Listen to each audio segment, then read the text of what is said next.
avec ce soir un ancien international de football, né à Harfleur, en Normandie. 18 sélections avec les Bleus entre 1999 et 2006. Milieu offensif, petit gabarit, 1m69. Bonsoir Vikash Dorasso. Bonsoir. Dans le monde du football où tout est souvent strass et paillettes, vous cultivez votre image singulière, même après la fin de votre carrière, celle d'une personne à peu près ordinaire, origine modeste. Est-ce que vous considérez comme un ovni dans le milieu du football ou pas? En tout cas, j'étais vraiment footballeur quand je jouais, quand j'étais dans ma carrière. Et je me considère encore footballeur. J'ai l'impression que c'est un peu un état et que c'est à vie. Footballeur toujours. Ouais, puis je ressemble à tous les autres footballeurs. Après, j'ai eu ma vie avant, pendant et après. Pardon? Qu'est-ce que ça veut dire quoi que vous Je jouais vraiment au foot, quoi. Ouais. Et j'aimais ça. Et c'était vraiment mon métier. J'ai tout fait quand j'étais jeune pour devenir footballeur. Je leur ressemble beaucoup. On se ressemble beaucoup. Je m'identifie beaucoup à eux. Je suis bien plus proche d'un footballeur que de plein d'autres personnes qui sont aujourd'hui dans ma vie et que je croise tous les jours. Voilà, je me sens très proche des joueurs de foot, même ceux d'aujourd'hui. Vous avez commencé dans la région de votre enfance au Havre. Oui. Est-ce que vous auriez pu exercer un autre sport, tennisman, golfeur, athlète? Je crois pas, non. Non. Il se trouve qu'on jouait beaucoup au foot dans mon quartier. Même mes parents, à la maison, regardaient le foot, mes frères et sœurs. Puis c'était une façon aussi d'être avec tous les autres. En bas du HLM, on jouait au foot du matin au soir. C'est du lien social, en fait. Ouais, c'est que ça, hein, faire la passe, c'est évidemment faire la passe à quelqu'un d'autre. C'est souvent, je repense cette expression-là, c'est un peu entamer le dialogue et la discussion. Et être avec les autres par la passe, c'est se lier, se relier, c'est faire société. Vraiment, ce qui se passait en bas de l'immeuble, ça marchait, ça marchait, quoi. Il y avait vraiment tout le monde ensemble. Jusqu'au moment où le quartier s'est abîmé avec le chômage, avec la crise pétrolière. Et ce lien social a disparu. Vous êtes très attaché à vos origines. Ouais. Qu'est-ce que vous gardez de l'île Maurice de vos parents ou de l'Inde de vos arrière-grands-parents? Alors, mes arrière-grands-parents viennent de l'Inde, mes parents viennent de l'île Maurice. Il y a un mélange. Eux, ils sont arrivés en France.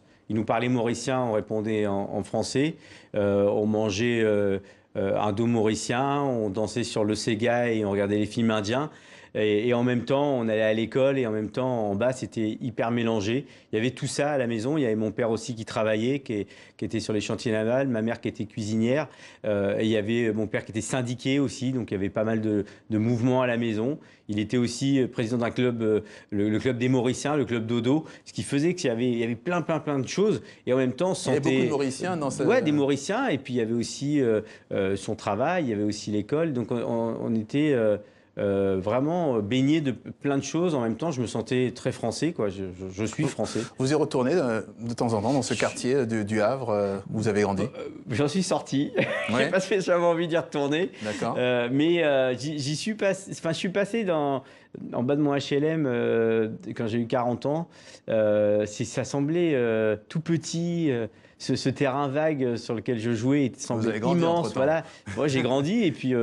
Je vois pas les choses comme avant, mais voilà, bon, j'ai changé d'endroit. Je vis en plein centre-ville maintenant. Enfin, mes parents sont en plein centre-ville et puis moi, j'habite à Paris. Ouais. Vous êtes engagé dans beaucoup de luttes dans le football, le racisme, l'homophobie. Est-ce que vous avez l'impression qu'on avance dans ces dossiers-là? En tout cas, on continue à se battre. Aujourd'hui, là, ma question. Oui, non, mais il y a des endroits où on régresse, mais a priori, ça va avancer. Il y a plein de choses qui s'améliorent. Nous, avec le foot, on lutte pour que les gens se croisent, se parlent, se voient, sourient ensemble. Évidemment, le lien social, c'est aussi lutter contre les discriminations. Jouer au foot, ça permet ça. Moi, je suis président d'une association Tatane qui est sur le terrain. On milite pour un foot durable et joyeux. Il se trouve que quand on joue au foot... Expliquez-nous ça, voilà, durable et joyeux. Ouais, on a trouvé ça pour être dans l'air du temps aussi, avec tout ce qui est écologique et tout ce qui est redistribution, solidarité, éthique, durable, joyeux évidemment. Et il se trouve que quand on joue au football, quand on met du foot quelque part, il se passe vraiment des choses et les gens se parlent, se croisent. Les gens arrêtent de se battre. Si on met des filles sur un terrain de foot, les garçons sont moins agressifs, moins vulgaires. Ça apaise les situations. Ça permet le jeu de séduction, par exemple. Ça permet aussi à des gamins de retrouver la confiance et ça permet parfois de retrouver des bonnes notes à l'école. Il se passe plein de choses. chose.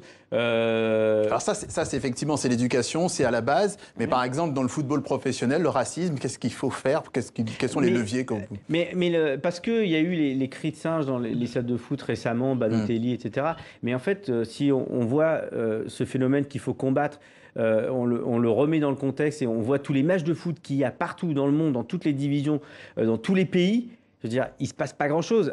Ce que permet le foot est plus fort que ce qu'il détruit par ses cris de singe. Donc non, le foot, ça marche vraiment. Il ne faut pas amplifier alors. Bah non, il faut le combattre. Oui. C'est toujours grave, c'est toujours trop. Mais il y a plus de belles choses grâce au foot que de choses qui ne sont pas super. Et les travers du foot que sont...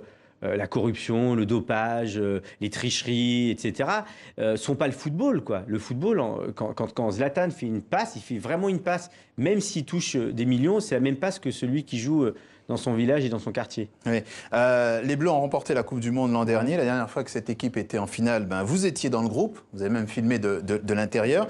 À la fin, il y a ce fameux coup de boule de Zinedine Zidane.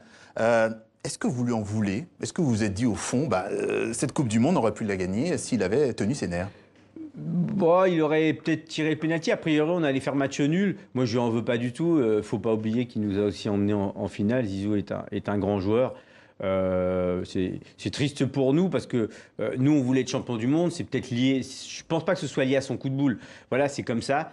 J'aurais voulu être champion du monde, je ne le suis pas et c'est dommage. Ouais.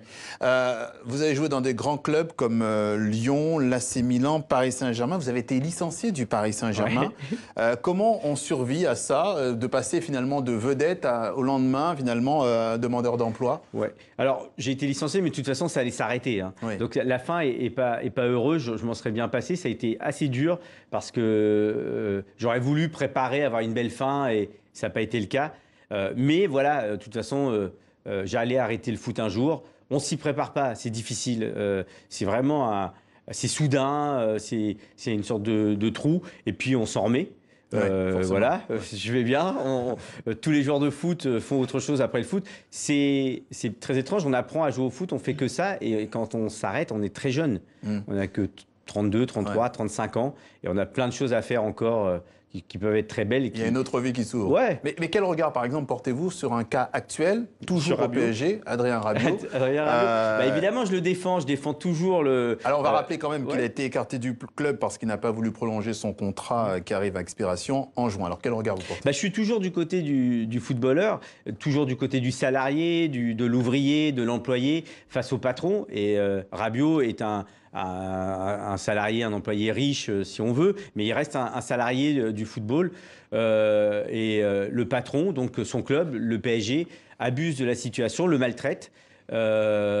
Voilà, donc le PSG ne respecte pas le contrat que Rabiot a. Rabiot c'est un contrat à durée déterminée. Il a envie d'aller au bout de son contrat et partir librement de son club. Il a le droit et le PSG décide de le mettre au placard. Dans une autre entreprise, on pourrait assimiler ça à du harcèlement psychologique, à boycotter un joueur de foot, un salarié. Donc moi, je le défends et je suis pour que le PSG... paye quelque chose, ouais. Voilà. Très rapidement, vous êtes favorable à l'idée de redonner ce que vous avez reçu. Oui. Vous avez pris position en faveur des binationaux.